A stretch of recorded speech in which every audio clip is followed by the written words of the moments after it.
లలిత news కి స్వాగతం.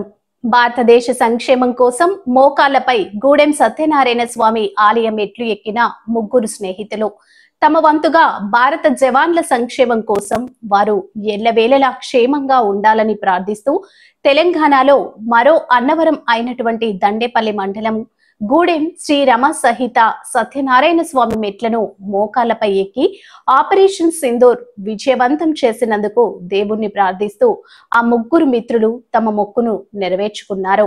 లక్షడిపేట పట్టణానికి చెందిన జిల్లా ఆర్యవైశ్య మహిళా సంఘం ప్రధాన కార్యదర్శి నరేందుల సాహితీ, కార్యనిర్వాహక కార్యదర్శి అక్కినపల్లి రాధిక, మరో మిత్రురాలు అశ్వితాలు మోకాళ్లపై సత్యనారాయణ స్వామి దేవస్థానం మెట్లు అన్నీ ఎక్కి దేశ సంక్షేమం కోసం, భారత జవాన్ల కోసం ప్రత్యేక పూజలు నిర్వహించారు.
మరిన్ని అప్డేట్స్ కోసం మా ఛానల్ ని సబ్స్క్రైబ్ చేయండి. ధన్యవాదాలు.